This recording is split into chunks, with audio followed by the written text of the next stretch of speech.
Good afternoon, everyone. Welcome to Day 8 and the last day of the 2021 Ontario Coaches Conference. And today's first session, What's So Different About Coaching Adults, Creating a Quality Master Sport Experience. A few housekeeping items for you before we get started. This session will run until approximately 1:15 p.m. You may use the public session chat to ask questions to be read aloud at the end of the presentation. If at any time you need assistance, you can contact the CAO team by using the chat box in the bottom left-hand corner of your screen that says Contact CAO, and a member of the team will get back to you. Today's session is being recorded and will be made available for viewing within a few hours from the Sessions tab inside this hub. Today, we are delighted to be joined by an exquisite team from across Canada, really spearheading the master sports world. We're joined by Dr. Bettina Callery, Editor-in-Chief of the International Sport Coaching Journal and Associate Professor at Cape Breton University. Next, we have Dr. Bradley Young, Professor in the School of Human Kinetics at the University of Ottawa. And we have Dr. Scott Rothwell, Assistant Professor in the Department of Kinesiology and Physical Education at the University of Lethbridge. I will say there was a fourth presenter, Derek Motz, and I have heard that he has an appendicitis, but he would have been joining us. He is also from the University of Lethbridge. As a master's athlete and coach myself, I am very excited for today's session. So everyone, please join me in welcoming the team to the stage. Over to you, Bradley. Thanks, Eric. And I'd like to begin by thanking the Coaches Association of Ontario for this opportunity. We're really excited about it. We're obviously all academics, and we do work in developing some quality research with evidence-based practice and quality information that we could share about how to program sport for masters athletes and how to coach masters athletes in particular. And it's rare that we get such a remarkable forum to be able to share our work, but also to be able to share some of our experiences in translating evidence-based practice to coaches, and in particular, some of what we've learned from sharing this research through our practical workshops with those coaches who are working with adult sports persons. So really exciting to be here. So hopefully we can bring it home for everybody on this last day of the conference. I'd like to start by acknowledging my collaborators. We all work together. We're all inextricably involved in the research in this area. We're all share the same passion for it. So I'd like to begin by introducing my colleague, Dr. Bettina Callery from Cape Breton University. And maybe, Bettina, you could just tell everybody a little bit about the multiple hats you wear with respect to master sport and coaching masters athletes. Thanks, Brad. Hi, everybody. I'm really happy to be here. Apart from being a researcher and looking into specifically coaching masters athletes, my research program is in coaching more generally. I'm a Canada Research Chair in Sport Coaching and Adult Learning. And in terms of the master's domain, I'm also a master's athlete in alpine ski, swimming, running, cycling, CrossFit, soccer. I kind of do whatever I can. I really enjoy doing sports, and I've always been involved in multiple sports. And I love to be involved in master's sport. I'm also a master's coach, specifically in alpine skiing, and I have a lot of experience in coaching skiing from grassroots levels through to high performance national team levels. And finally, I'm a coach developer through the International Council for Coaching Excellence, through the Coaching Association of Canada, and through Alpine Canada. And so in that capacity, I provide professional development to coaches. I'll pass it over to Scotty. All right, hi everyone. Yeah, echoing the sentiments of my colleagues, I'm very happy to be here and thankful that everyone has joined. Just to give you some ideas on my own work, I do research and obviously on coaching masters athletes. I'm not a master's athlete myself quite yet, just from age category standpoint, but I do play beer league hockey, which would be somewhat of an equivalent. And from a coaching perspective, though, I do have that applied knowledge whereby I've coached a senior hockey team for the last 2 years. So my athletes, in fact, are mostly older than I am when I coach. So I'll hand it back to Brad now.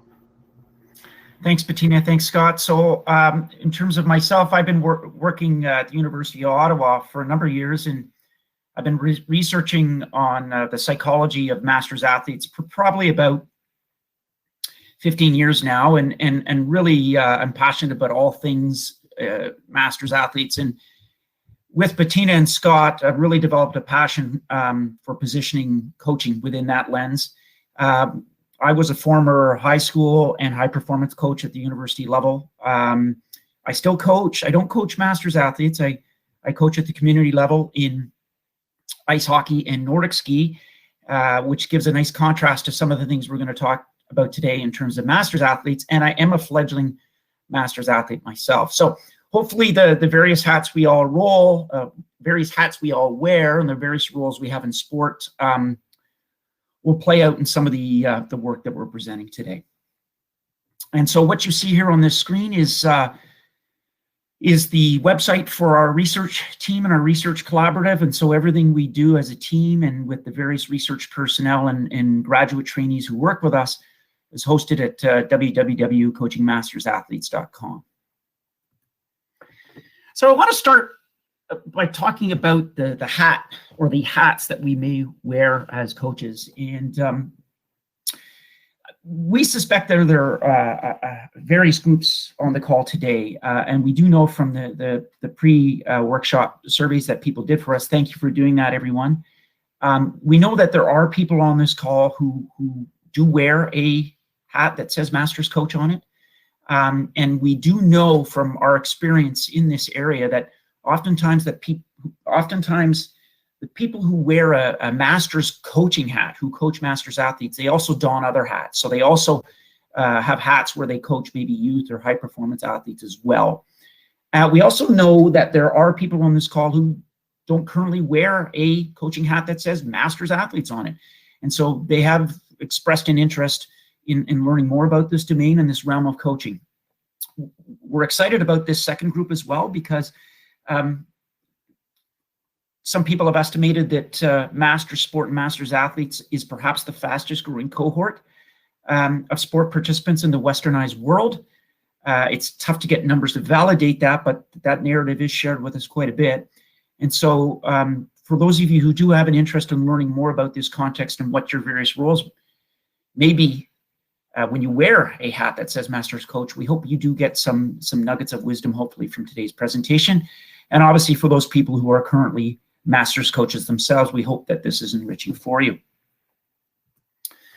So a little bit to start, I think it's important to talk about, what is the cohort we have in mind in terms of the kind of the backdrop for what we're going to be talking about today. And so we're going to refer to Masters athletes, and it is quite a heterogeneous group.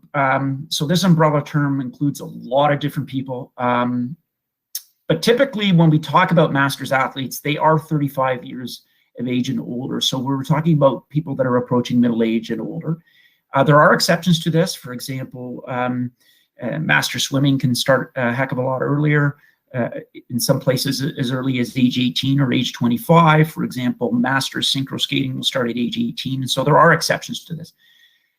But we like to distinguish the participants we're talking about in terms of age. So we do generally talk about 35 years of age and older. Masters athletes are involved in rule-governed organized sport activities. And this is important because it distinguishes these participants from, say, people that are involved in bike touring or yoga or some other very fruitful and healthy activities that would not be considered sport. It involves formal registration of some sort to a club. It might be for an upcoming race or event. It might be formal registration to a jamboree, a league.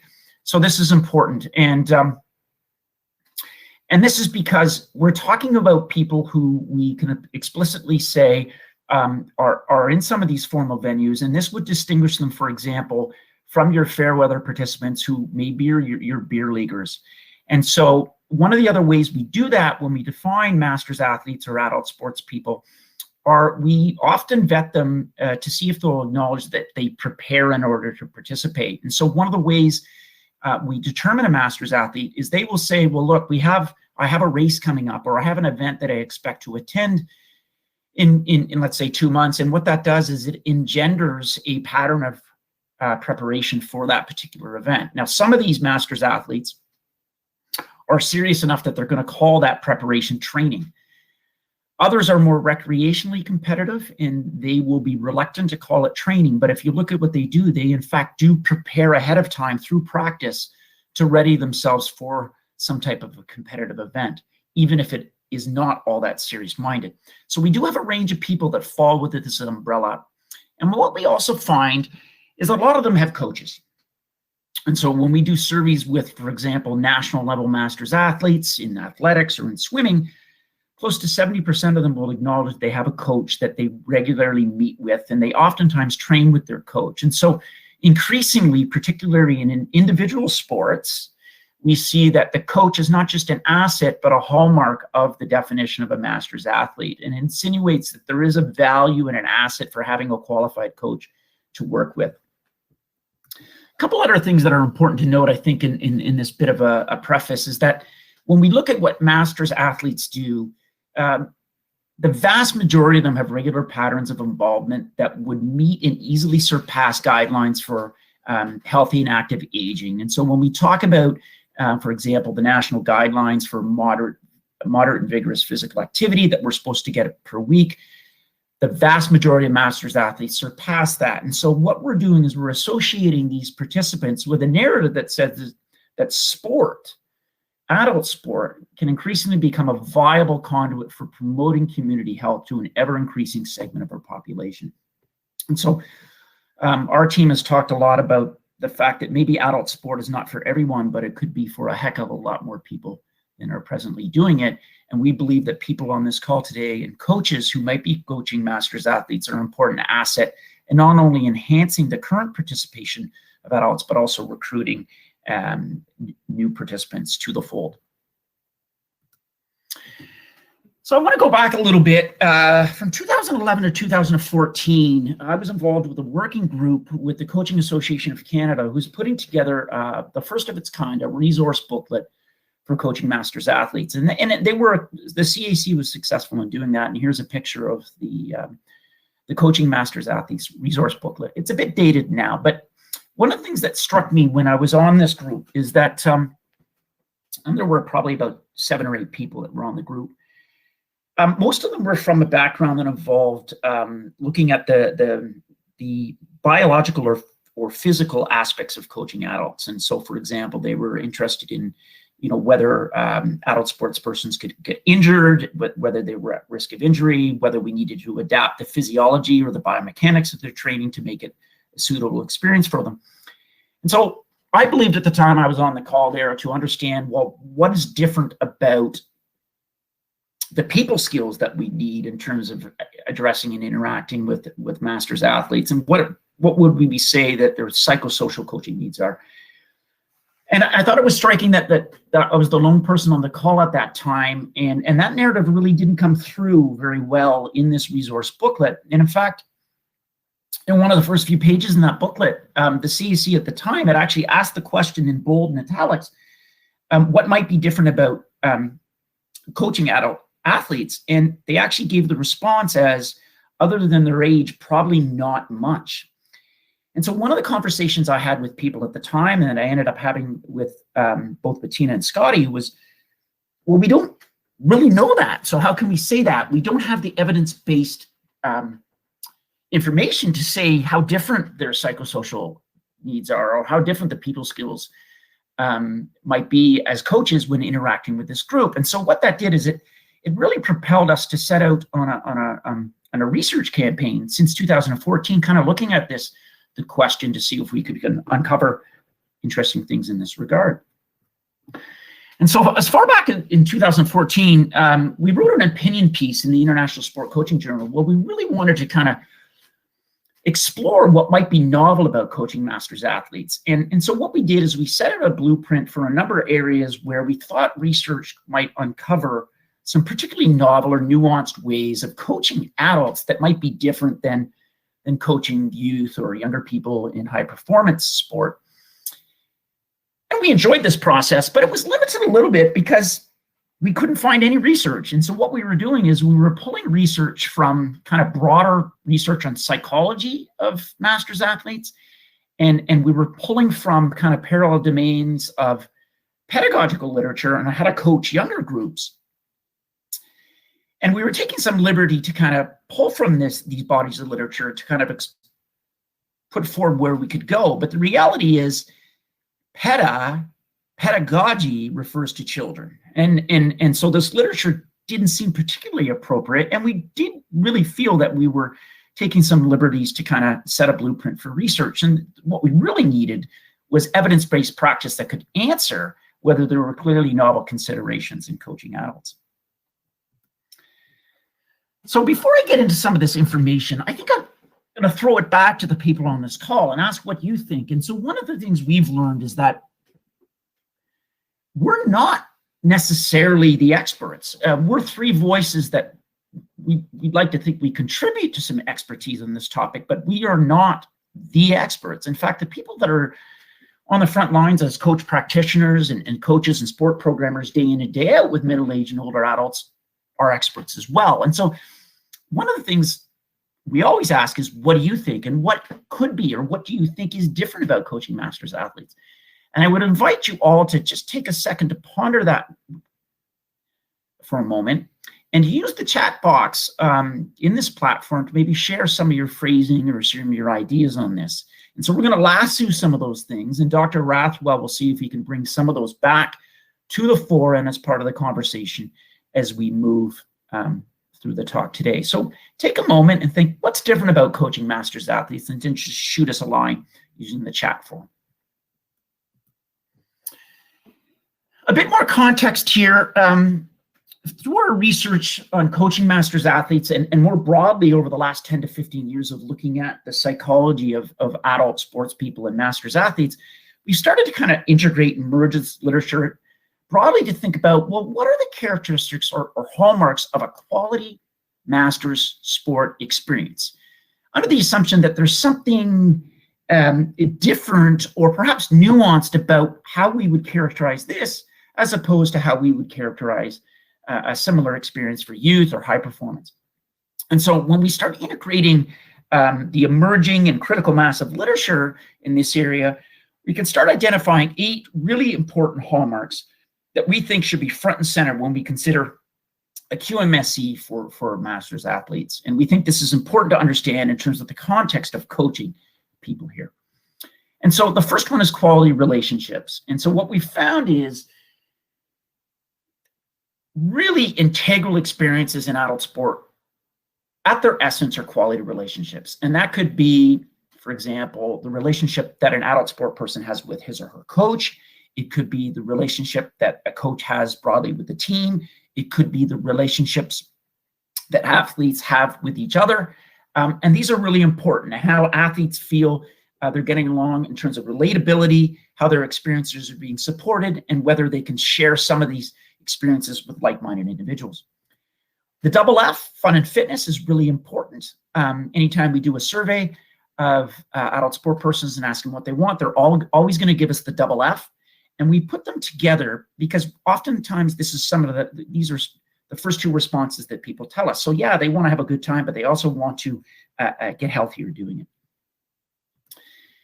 These three are interesting, and I kind of would group them together. So meaningful competition, testing and assessing oneself, and mastery. And for those of you who are perhaps foreign to the masters athlete domain, these may not be the first things that you put up on the board, but we found that these are critical. And the individuals that participate as masters athletes want competition, want it to be meaningful, and will define meaningful competition in very diverse ways.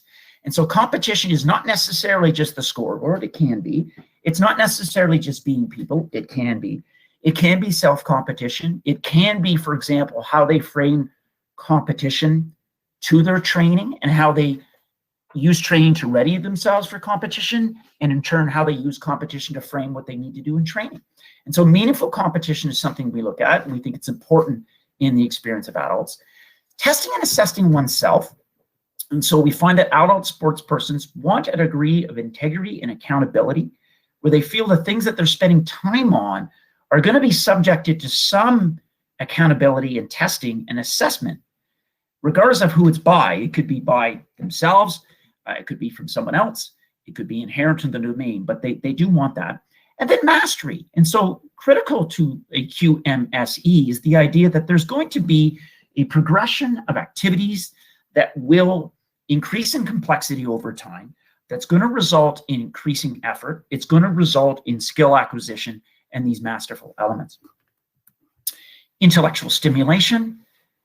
These adult participants want to be engaged, have a need to know, want to have these cerebral aspects of sport, and they find this engaging, and this is important to their experience. They want to feel empowered.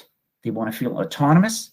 They want to feel that they have a voice in their sport experience, and they want to feel that their voice is heard and reacted to within their adult sport experience.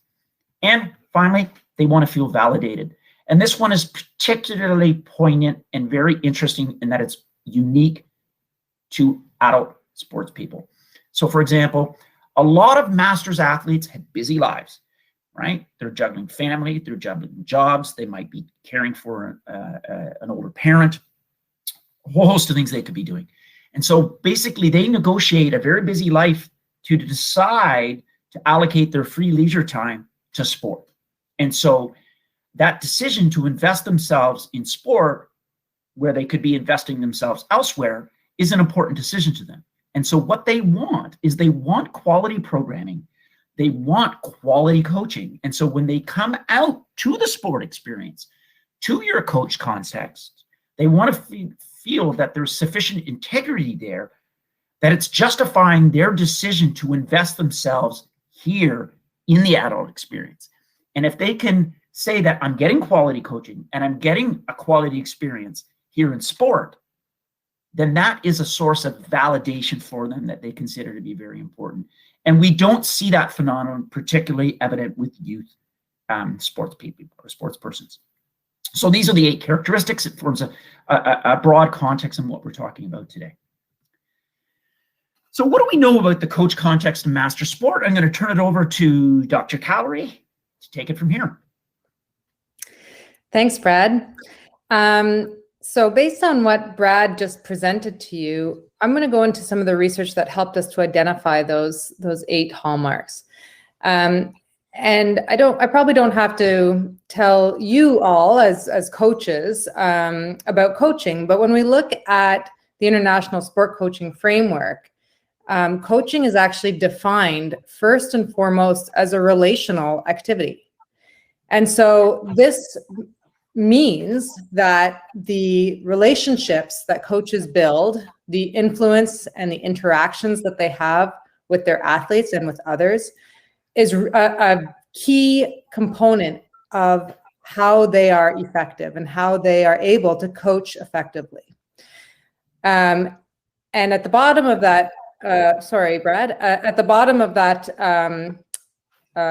definition, it also talks about the needs and the goals and the stages of development of the athlete, and the coach having to take into account those different stages.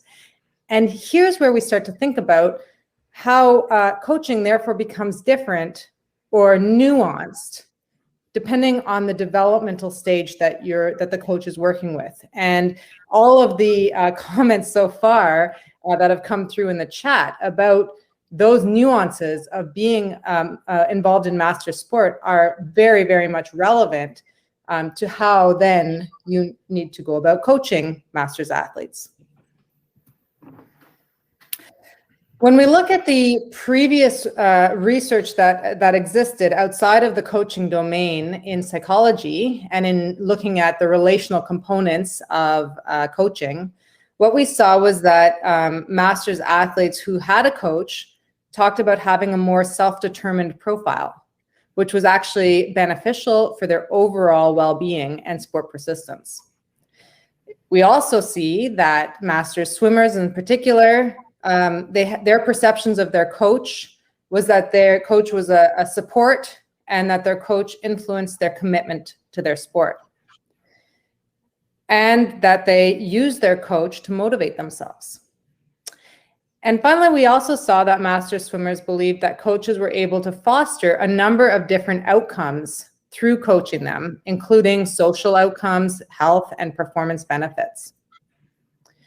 So when we turn here, so using this sort of background information, we wanted to know about what do masters athletes say they want from their coaches, because there was actually nothing out there that identified exactly what it was that masters athletes were looking for. And so when we turn to that, when we looked at that information from the perspectives of masters swimmers in some qualitative work that we did, interviewing them, what we found was that the masters athletes were able to, they wanted their coaches to share their experiences and their knowledge. And we saw this actually reflected in many of the comments in the chat at this point in time already, that they want their coaches to foster accountability to swimming and display integrity in their practices. That's reflected not only in their practices, but also in their planning of those practices, the structure of the practices, and the efficiency with which they carry out their training. They also wanted coaches to plan challenging, variable, and flexible practice sessions. And so one of the comments that we saw was around the idea that adults seem to do more scrimmaging, whereas youth tend to have more drills and activities. But actually, what the masters athletes were telling us was that they wanted this structure. They wanted variability. They wanted drills and activities, and not just scrimmages. We carried on. We found that athletes wanted their coaches to know their personal preferences for feedback. And in other words, they wanted their coaches to know when, how, and to whom to give feedback. And this varied quite a bit from one athlete to the next. They wanted their coaches to explain the rationale for their training activities. So in other words, to give them the why. And we saw this several times in the chat already. In terms of providing that intellectual stimulation. And they wanted coaches who could cater to their different motives and competitive and personal characteristics.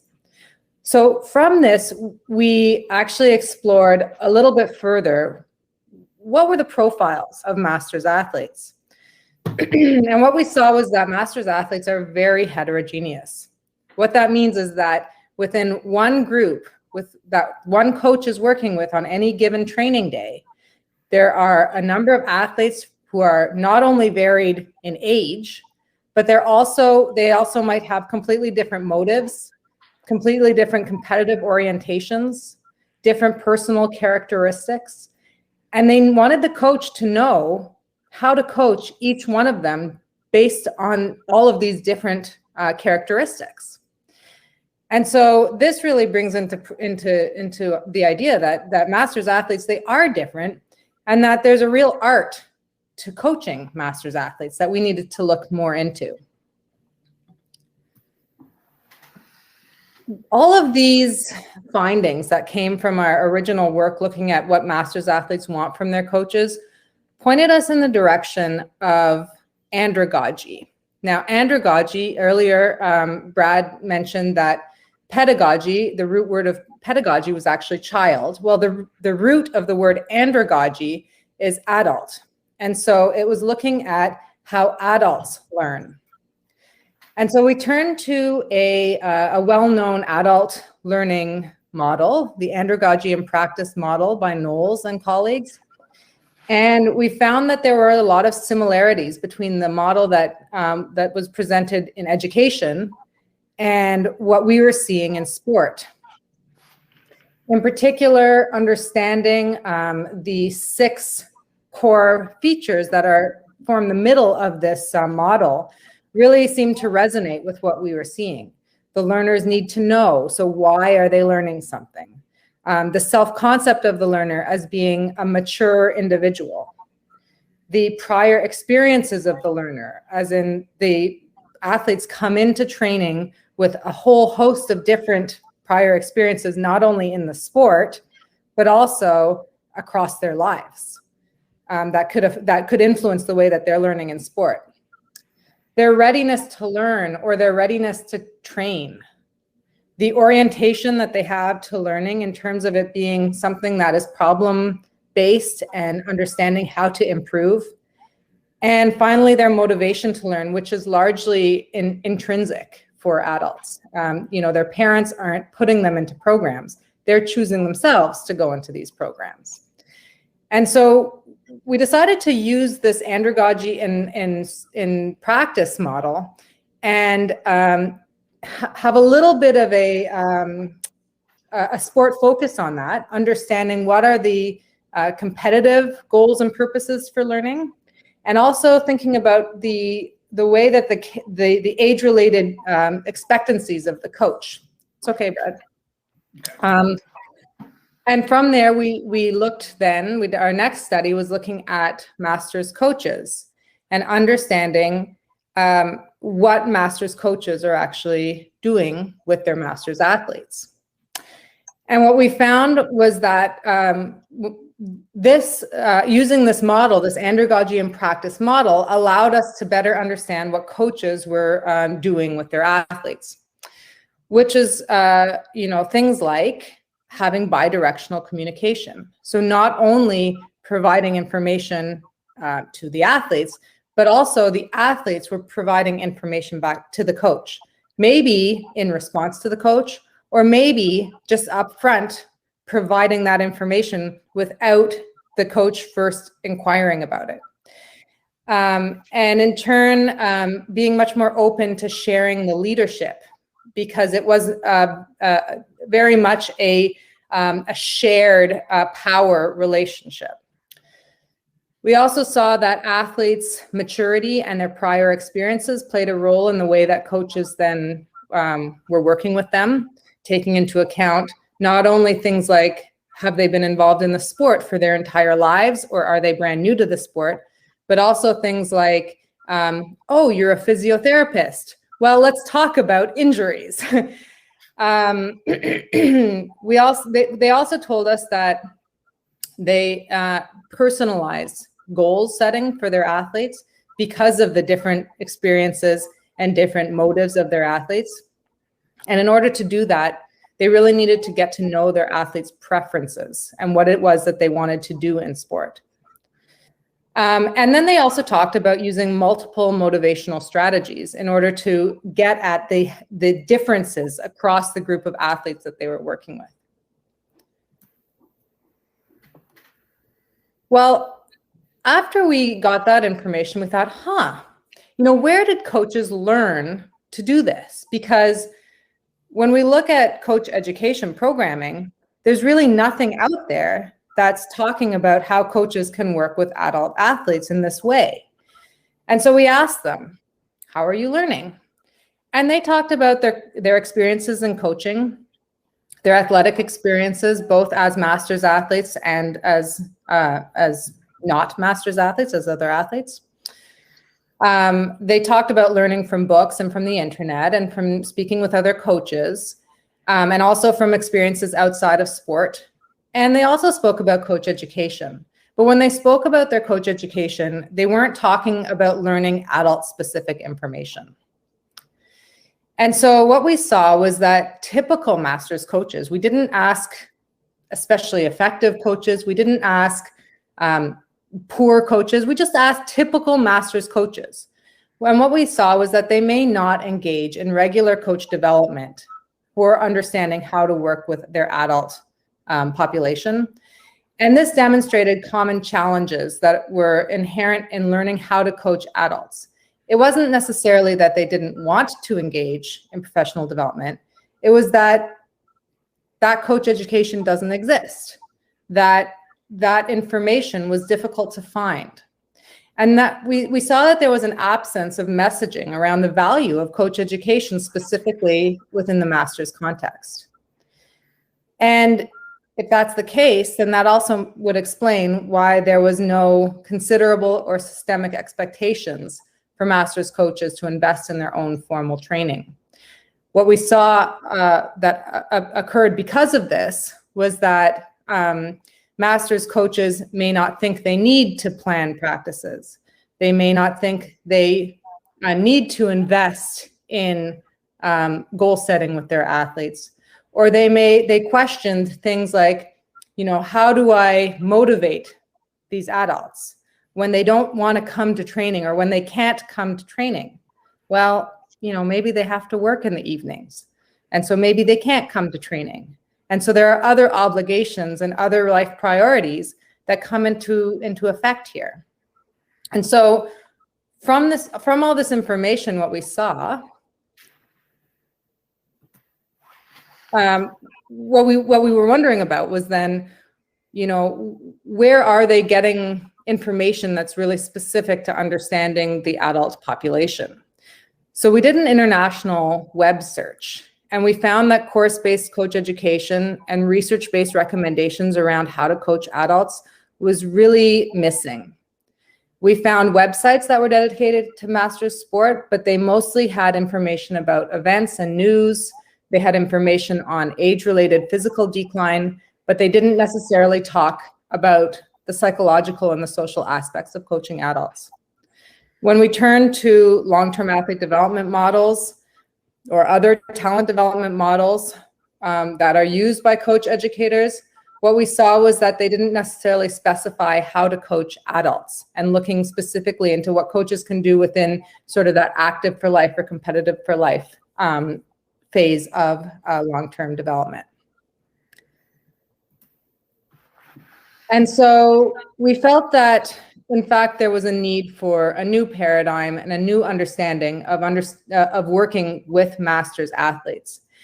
And our research pointed to the need for a credible website where Masters coaches could gain research-based information on psychosocial aspects of coaching, which is why we built the website coachingmastersathletes.com. So this was great. We were able to put our information up on this website, and I encourage you to go and take a look at it if you're interested.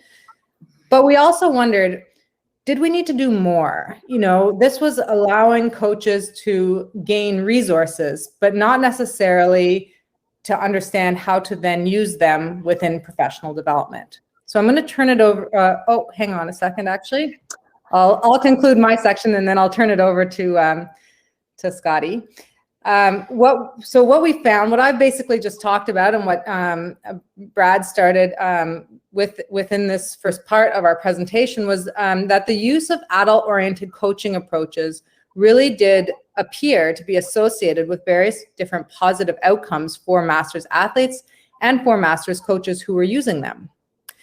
And we found that there was a congruency between what the Masters athletes were saying that they wanted and what the coaches were saying that they did or that they wanted to do or needed to do.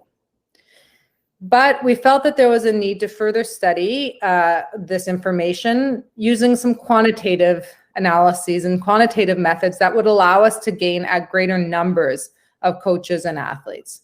And we also wanted to know whether there was any coach development tools that were oriented towards professional development for coaches of Masters athletes. So now I'll turn it over to Scotty. Awesome. Thanks, Bettina. So as both Brad and Bettina have presented to you in the past, we had some really rich qualitative data and stories from both coaches and Masters athletes where we're learning some of the intricacies involved in working with this group of athletes. And as we kind of alluded to before, you are the experts, right? So we were taking this data, we were learning a lot from our interviews, but what we didn't have was a way to actually measure these from a quantitative perspective. And the next step in our research program was really taking what we learned from you to develop more of a standardized and organized way of looking at what you were in fact telling us about coaching this group. So we did a brief search, and there was nothing out there in terms of coaching development tools for Masters coaches or athletes to allow us to assess these behaviors at a large scale level to see whether or not they were applicable and whether or not they could be applied to many teams across the country, whether they could be applied to different sports, whether it was different across ages. So the next step in our research program really was to develop this tool so that we could have a self-reflection instrument for coaches and for athletes. So yes, this is the purpose of our next, now what I will describe as 5 years of a research program. But that came into creating this survey-based instrument so the coaches would have something to use in order to assess their behaviors when working with their masters athletes. So how we went about this was we actually went to the qualitative work that Bettina and Brad described to you, and we pulled out some of the main themes from that work. And using those themes, we created items for our survey.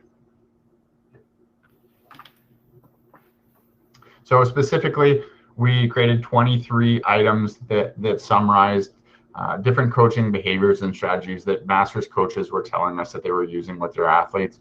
And then we took some of that research whereby we analyzed the coaches' responses according to the andragogian practice model, and we created items using those as well. So when creating a survey development or a survey, the first step that you want to do in the reliability and validity perspective is you want to test what's known as the face validity. So put in lay person's terms, this is testing the face value of our items. So we took the items that we created and we gave them to 12 masters coaches who were evenly distributed across many different teams. I see are represented here. I saw some talking about canoe, kayak, rowing. So we had 12 coaches answer our questions, and we simply asked them 3 easy questions. Are the items easy to understand? Do the items reflect their respective themes, or are they measuring what they're intended to measure? And then knowing the answer to these items, would this help you coach your adult athletes? Now, we were pleased to hear that the answers were quite positive, right? So they told us items were easy to understand. They aligned with their respective theme. They were measuring what they were supposed to. And the coaches were telling us, yes, I'd love to hear my athletes' responses to these items. And I'd love to hear my own responses so that I can reflect on how I coach my adult athletes. So the next step was to go large scale and test the factor structure. So now I'm going to give 2 stories about this. So when we deal with coaches and athletes, specifically at the masters level, but also when we talk to many coaches, what we've been finding is there's many people who are actually quite advanced in psychometrics and analytics. So I'm going to give some of the complex data as it pertains to our survey and some of the fit indices, just because we're really proud of how reliable and how valid this survey instrument actually is. For anyone else who is not interested in statistics or analytics, I'm going to give a quick metaphor so that we can stay on the same page here. So for my statistics-oriented audience members, we started with 51 items that I described before, and we used what's known as exploratory structural equation modeling to test whether or not our items were both reliable and valid. So now in giving my metaphor, I like to use the story of Cinderella. So Cinderella loses her glass slipper. The prince goes out, tries to find his princess by trying to see whose foot fits within the shoe. So in this sense, we're looking for our princess, which is a great, reliable, and valid tool for measuring adult-oriented coaching practices. And in this example, the data is the foot, and we're trying to see whether or not it fits our model, which is the adult learning principles that were discussed earlier in this presentation. So we initially tested it, and unfortunately what we did was we found one of these stepsisters, I believe, in the metaphor. So the foot didn't quite fit, but this is actually quite normal when it comes to survey validation work. You actually create more items I see a comment here, can it be used as a 360 tool? Yes, that's actually something we're very interested in doing. So we didn't have the fit, but that's quite normal in survey development instruments. You actually create more items than you would need. So in my example here, maybe we had an extra toe just to have some wiggle room, right?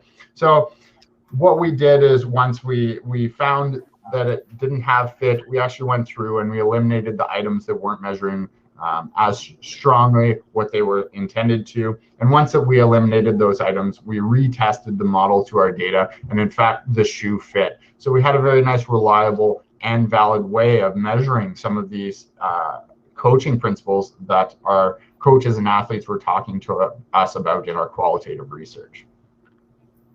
So in this slide here, I just want to show you, these are known as fit indices. So on the left, we have what we would hope for, and we see on the right that we far exceeded these numbers or exceeded them. So we were very happy from a psychometric standpoint. For the metaphor standpoint, this was the shoe fit. It was long enough, it was tight enough, it was perfect.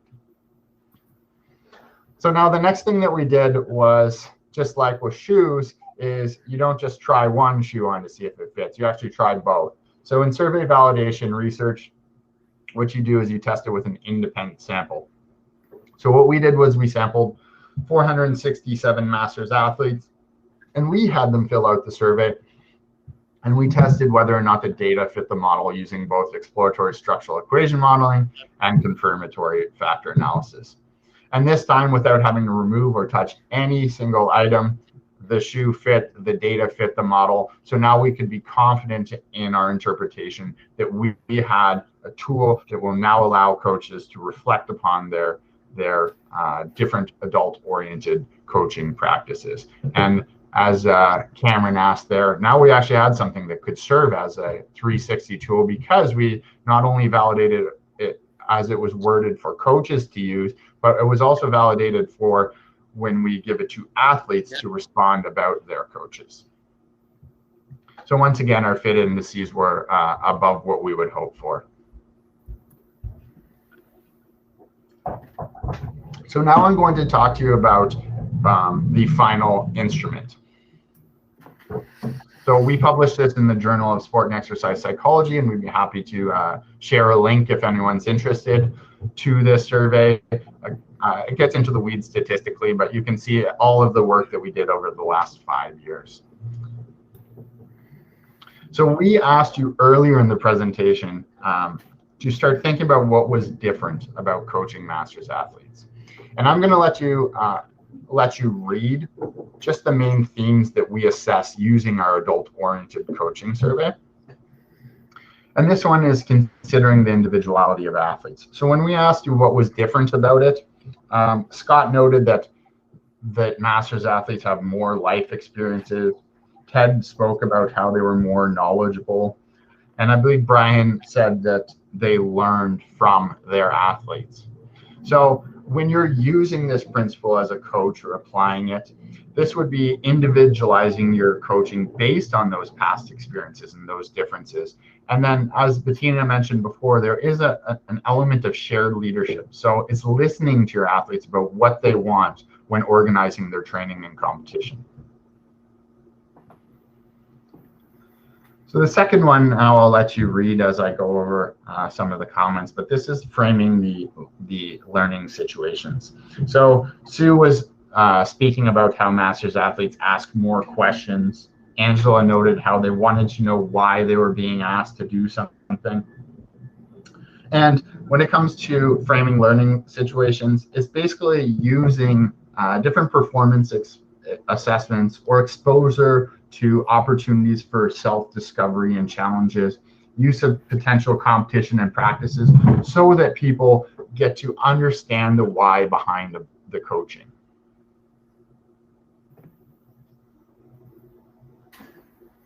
Our third one is imparting coaching knowledge. So there was one comment by Nancy where she said that until you coach masters athletes, you don't know the importance of knowledge to your athletes and how important it is for them to get to know basically everything that everything you know as a coach, right? So imparting coaching knowledge is sharing what you know as a coach, and that's based on your relevant experience as an athlete or as a coach, or even through coach development sessions such as this one that you're in today. So taking what you learned, maybe a couple highlights, and bringing it back to your athletes and telling them about it. These masters athletes and adult athletes really appreciate when you do so. The fourth is respecting preferences for effort, accountability, and feedback. And Bernadette mentioned how there's different motivations for masters athletes. So some athletes will be motivated for more competitive reasons. Some like the friendship, the fun, fitness. Some are in between. So, and Marcia talked about having different goals. So some athletes are trying to compete at the World FINA Championships, where others are trying to finish, the local lake swim with their grandchildren, right? So there's different motives, different goals, and it's about respecting these motivations and goals when providing feedback, and understanding that, some who want to be pushed harder need different types of feedback than others who are more recreational or fun and fitness motives. And then kind of the main theme here, Gina was talking about how masters athletes have changing bodies. Scott mentioned they had more life experience, and Serena talked a lot about how masters athletes have very important other aspects in their life, like their work, their career, and their children. And creating personalized programming is really getting to know who your athletes are as an individual, creating individualized programming that is accountable and allows for them to exert time and effort in these other areas of life that are important to them as well. So it's accommodating to those when creating this season-long programming. So just to summarize what I've discussed today, we're very happy to present to you the AOSO, Adult-Oriented Sport Coaching Survey. And we think that we've done a really good job with this survey because it both encapsulates the sport context, but also stays true to the adult learning theories where we began our research program and ideation. So right now we have a tool that allows for expert coaches to start to self-assess and see where they're at in terms of adult-oriented coaching.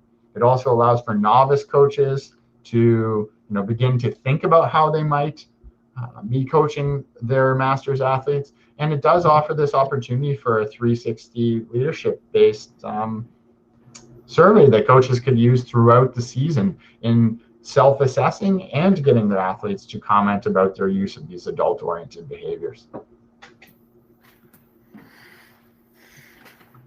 So just to finish off, now I think we started with our qualitative stories. We had some really rich information. Then we wanted to know whether or not this was generalizable. Did it apply across the country to large programs?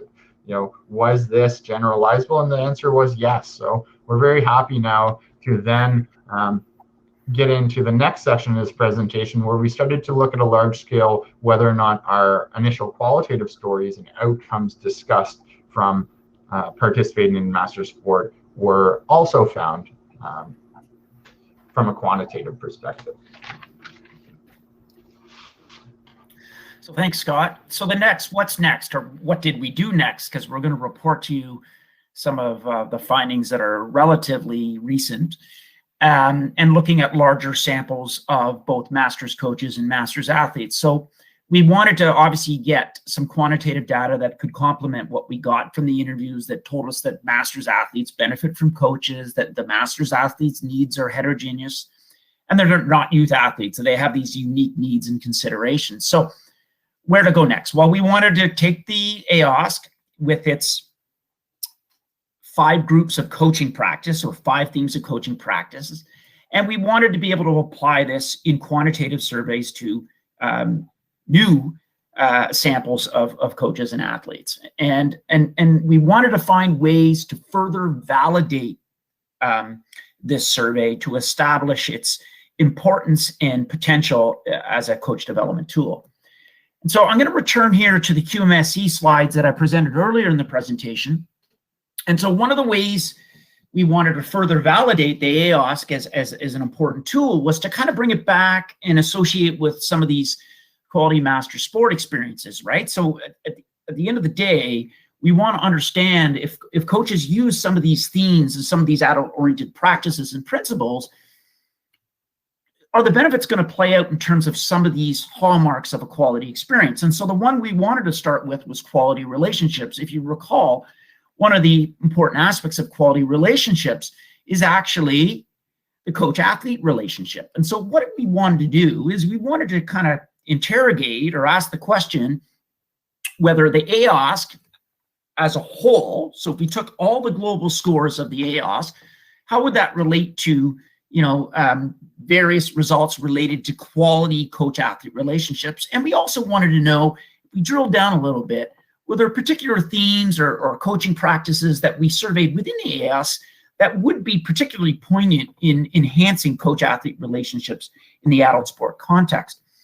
So one of the questions I would ask you, again, the experts, is when you think about, if you're a master's coach right now, and you think about quality relationships you have with your athletes, how would you characterize that? Like, what would be the indicators that you feel represent a quality relationship that you might have with your athletes? So we'll go ahead and put that in the chat box, and we'll see if we can loop back to some of that as we discuss some of these findings.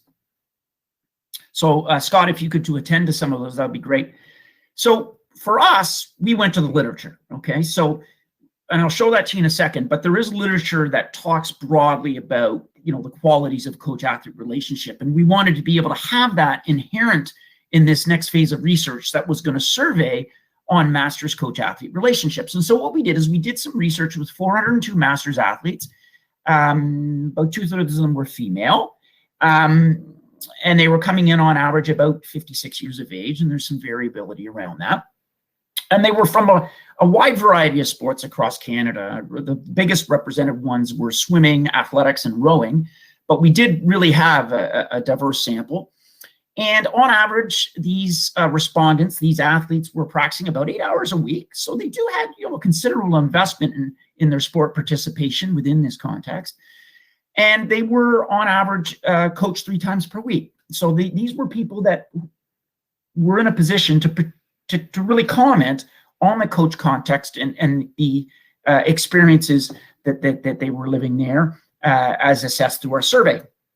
And so what we did is we had a Likert survey. You guys are all familiar with this, and you may have done the one that's down below in the platform, where we asked, we state various items, and then we assess them in terms of a Likert scale. So it can be from 1 to 7, it can be in terms of frequency, or it can be in terms of level of agreement. The 2 surveys that we gave out, obviously one was the AOSC, which is getting at adult, the degree to which these masters athletes felt they were receiving adult-oriented practices from their coach. And then we looked at something called the CART-Q. So what's the CART-Q? Well, the CART-Q is a pretty valid and reliable survey that gets at critical aspects of coach-athlete relationships. So we pulled on that and used that for our research. To give you an idea of what the CART-Q looks at from a survey perspective, we turned to Jowett and Timanis's work. And so basically they would define quality coach-athlete relationships as comprising 3 aspects of 3 elements: closeness, commitment, and complementarity. And so the CART-Q survey gets at this and asks respondents to comment on this. So for example, with respect to closeness, the survey would ask the masters athlete to judge the degree of trust and respect they believe their relationship with their coach has. So how close do you feel you are with your coach, with your master's coach, and what is the extent to which you judge there to be trust and respect between you and your coach? Similarly, the survey looks at commitment. So the master's athlete would judge the extent to which the athlete believed there was reciprocal or mutual intent to stay together in this coach-athlete relationship, or the intent to maintain this kind of dyadic relationship over time. And then finally, the survey would ask the masters athletes to judge the extent to which they and their coach were complementary. In other words, judge the extent to which they saw themselves and their coach engaging in cooperative or responsive behaviors to each other within the sport context. And so closeness, commitment, complementarity, these 3 C's, are generally seen as kind of really important elements of any quality coach-athlete relationship. So we assess these and we ask the Masters athletes to report on these. So what were the associations of those scores with our scores from the AOS? So we started by first saying, okay, let's look at the AOS globally. Okay, so acknowledging first that you as coaches may do 1,000 different things, right? So you may get involved in very different types of interactions, exchanges, feedback behaviors, conversations, a whole host of things. There could be thousands of things you do with your athletes. However, when we look at the AOS, which takes all those things you could do and looks at those 5 parsimonious themes of coaching attributes and behaviors that could be adult-oriented, and we look at those 5 parsimonious themes, we can come up with a global score for those 5 themes. And so when we look at the global score and what the athletes are saying they're getting from their coaches globally, according to AOS, we can now associate it to commitment, complementary, and closeness. And what we see is some really, really encouraging findings. So for example, for those of you who understand correlations, correlation can be anywhere from 0 to a whole number of 1. And so the higher that number is, the stronger the association is between 2 variables. And so what we see here is we see that as the athletes tell us that they're more frequently receiving adult-oriented coaching globally overall, there's actually a really strong association with an increase in those scores with the extent to which they're telling us they want to stay really committed and that there's mutual commitment to their coach in their coach-athlete relationship. And so what we see is that the variance that's explained by adult-oriented coaching practices in the survey, that variance shares 63% of the variance in commitment scores that the athlete reports in terms of mutual commitment with their coach. So that's an important finding. There's a strong correlation as well between AOS global scores and the complementary nature of the athlete with the coach. And so the more that the athletes tell us, yes, I'm frequently being exposed to these adult-oriented principles, the more positively and strongly they're likely to tell us that they have a relationship of responsiveness, cooperation, and complementarity with their coach. And so, again, we can explain about 41% of the variance in how complementary an athlete feels their relationship is with their coach based on the scores from the AOS globally. And then finally, strong findings for closeness, right? As athletes said, I'm experiencing and receiving these adult-oriented coaching practices from my coach with some frequency. We also see greater reports of closeness, rapport, trust, and liking between the athlete and their coach. So, some of you may look at this and go, 39%, that's not a lot. Well, in the research world, right, when we take a really multifaceted phenomenon like coaching and we try to kind of distill it through survey methods, actually 39% is actually a really, really high score. And 63% is remarkable. And for us, these were astounding. Even for a cross-sectional study, to see, for example, correlations between these adult-oriented coaching practices and these 3 hallmarks of surveyed aspects of the coach-athlete relationship was what was quite striking for us, and we found this really encouraging. So then we wanted to drill down on what are there particular themes that might be poignant here. And so around the same question of the coach-athlete relationship, what we started looking at then is, okay, where could we see particular themes coming into play? So a couple of them didn't come into play on these particular analysis, but 3 did. And so what we found importantly here is that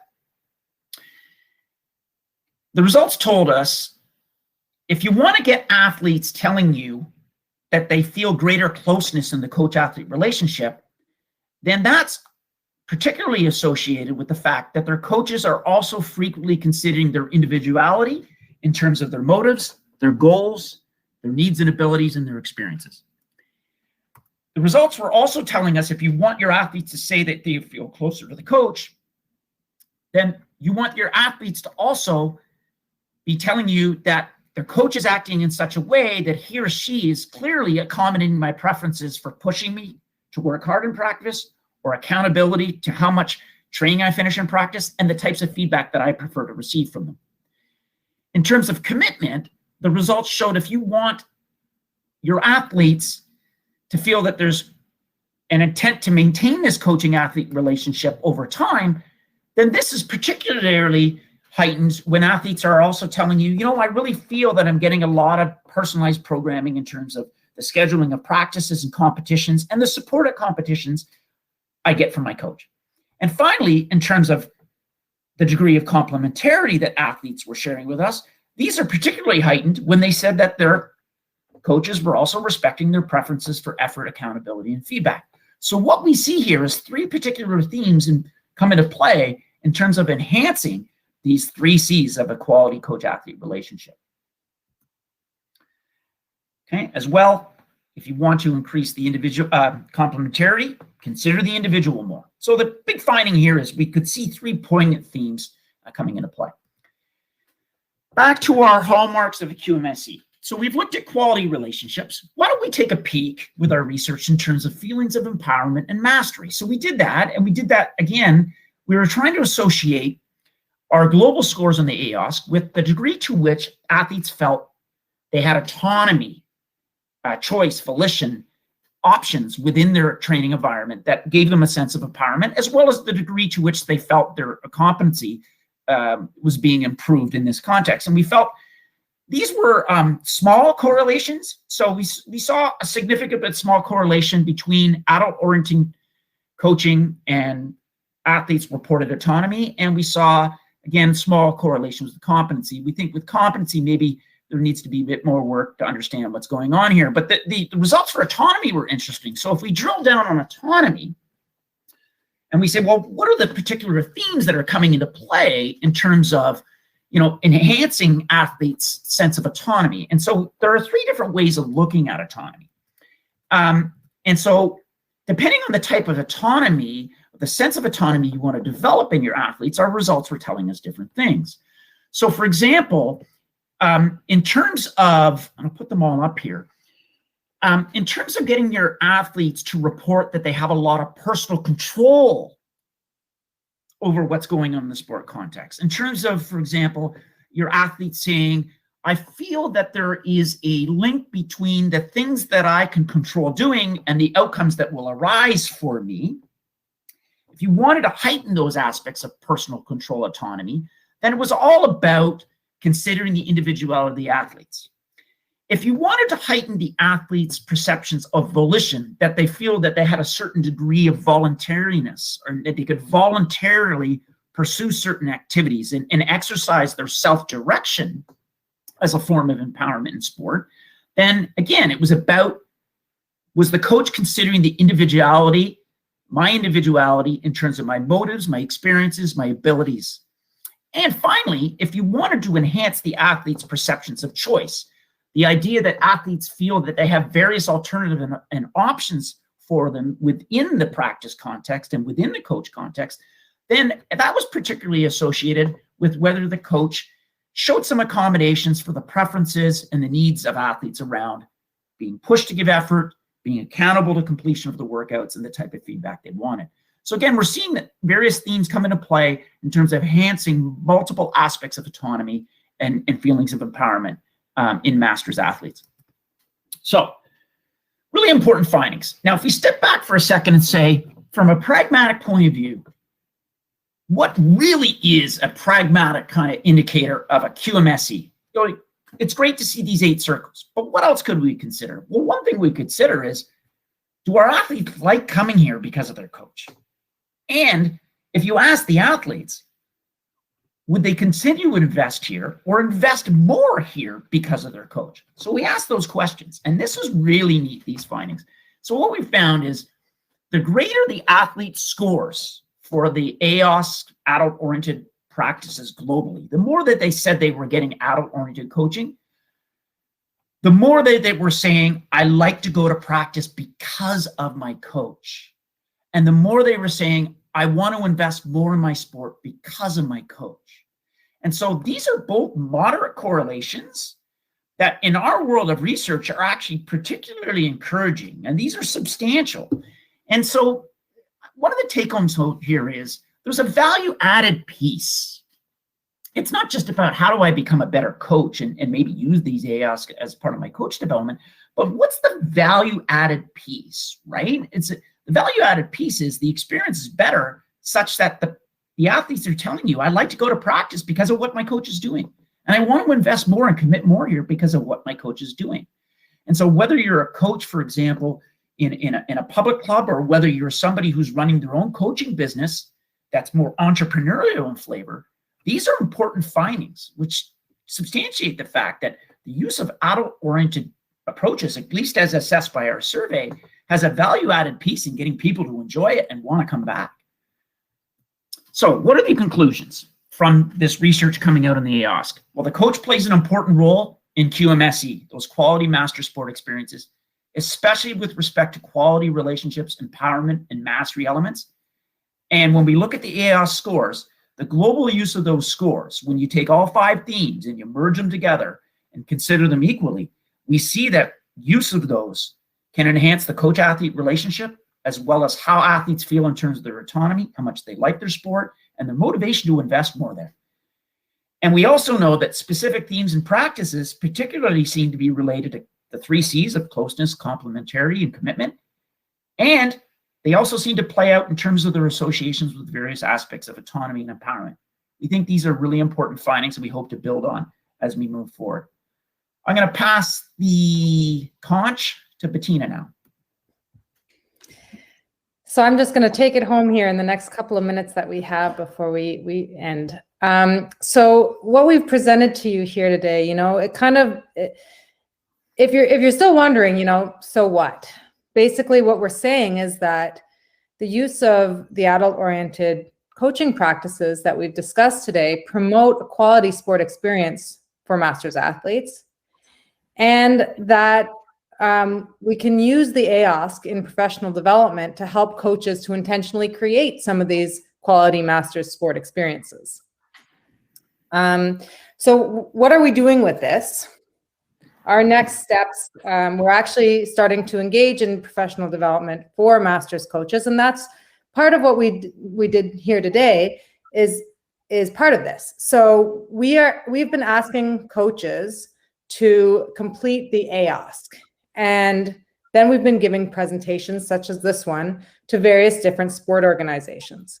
So coaches who have engaged in the AOSC at one time point are basically our bronze level professional development. We have them do the AOSC, they watch the presentation, and from there, we then provide them with their personal scorecard. Some coaches are engaged in the silver level professional development, which is essentially that they are taking the AOSC, their athletes are also doing the AOSC, and if we have 5 or more athletes who are completing the AOSC, we can provide them with the scores, the aggregate scores of their athletes. And then we're giving them their personal scorecard that includes their results and their athletes' results.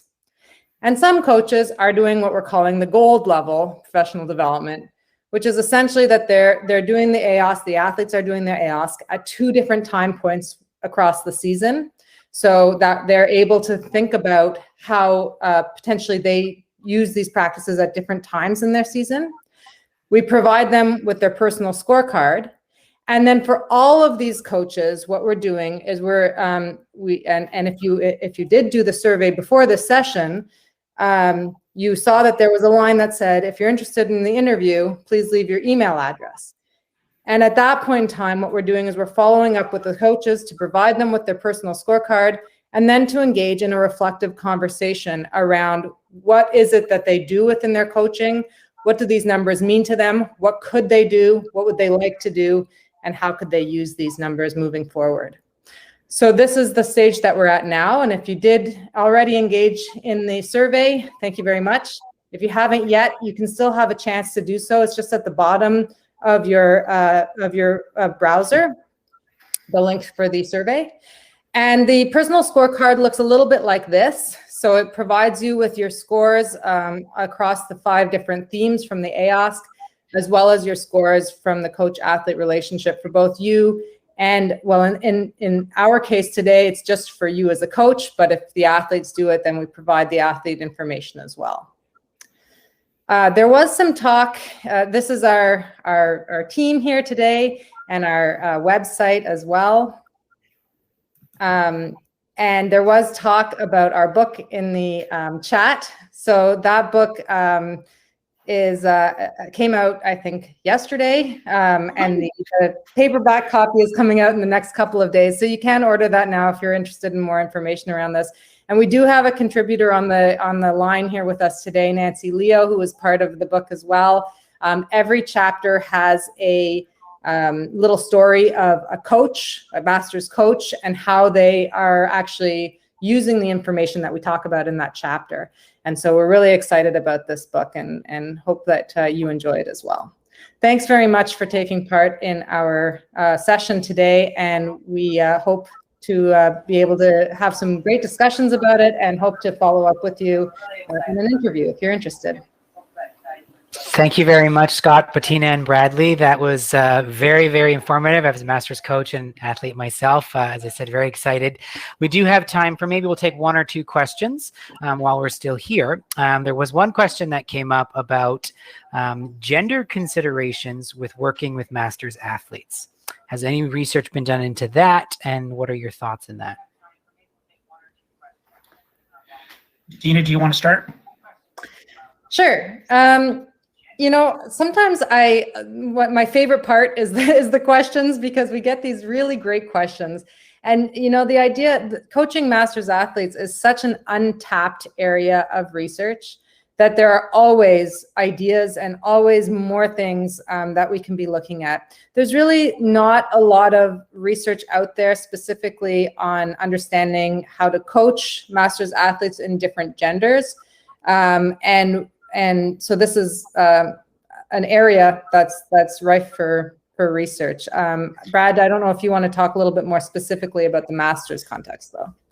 Yeah, you know, and one of the optimistic things is if you talk to various organizations, and again, it's tough to get numbers, but a lot of organizations will say optimistically that some of their greatest growth is among females, that's a really optimistic trend. For us as researchers, some of our surveys, you know, we have more than 50% are females. So I think the best we can say right now is within our research and some of the stuff that we've been translating today, we do feel that the voices of females are well represented. Do we think that there would be gender differences? There might be. Right now, I don't think we've gone to that point where we've actually looked at gender-specific cohorts. It might be a really rich area in future to look at, but certainly it's a great question. It's well received. Awesome. Now, question here, thinking a little bit broader from not just coaching master's athletes, but what would you say to those listening who run clubs and organizations or are thinking about it, who have not yet started a master's program themselves, but they're thinking about it? We know that there's large amounts of participation in adults populations. What would you say to those people who are thinking about it, or you want them to consider starting a master's program? Well, Bettina, could I start? Because I'm thinking the first thing that jumps to mind would be in our book, we have chapters dedicated to some really current themes there. One theme is that a lot of master's organizations share resources. And so one thing that you're going to need to negotiate for good and for bad as a constraint, as both as an asset, is how does your master's platform interact with, exchange, share resources, perhaps scarce resources with other cohorts you've identified and within the mandate of your club. And then I'm also thinking a little bit, Scott, about your chapter on the formal and informal roles. We've thought a lot about governance and who runs the clubs. Do you want to speak to that? Yeah, for sure. So yeah, when you're working with the master's athletes, because they have all of these life experiences and different knowledge and expertise, there is definitely more opportunity for shared leadership. And we've had conversations with coaches who said this is a very positive thing, in the sense that it actually allows them to share some of the responsibilities of coaching in terms of the managerial aspect with their athletes, which then allows them to focus on the parts of coaching that they really enjoy themselves. Now, on the opposite end, it's not always positive. Some coaches have said once they've relinquished this power, it's gone, right? So now in some clubs, you have your athletes deciding whether or not you get to keep your job, or they're deciding the level of competition within the club. So it is something that you have to navigate within the Masters domain, where you wouldn't do so as a youth coach, is deciding how much power you want your athletes to have, how much power you want as a coach. And there's both pros and cons to sharing that power. I would say that when coaching Masters athletes, what we tend to hear from new coaches is that they were initially kind of reticent to it, and at first were sometimes even threatened and getting questions as to why they were doing something. But after working with Masters athletes for quite some time, coaches often tell us that it's more enjoyable than coaching younger athletes, and that they're so happy they made the switch. So that's a great point, Scott. I saw that in the chat many times, is people saying they like to take a break from age group athletes and go to Masters, challenges them in different ways in their coaching. I can attest to that as well, coaching all levels of swimming myself. But I do want to thank everyone for attending. I do want to thank the three of you, Bradley, Scott, and Bettina. Thank you very much for a very insightful session. To everyone listening, the next session of OCC21 takes place in approximately 40 minutes, starting at 2 p.m. A sum of averages, lessons learned from gymnastics to bobsled. As well, if you have missed a past session, you can view past recordings in each individual session from the Sessions tab. You will have access to this hub for 30 days from the end of the conference. CAO will make available public video links for you to watch outside of the hub at the conclusion of the conference, sent via email. Thank you again, everyone. We will see you at the next session. Take care.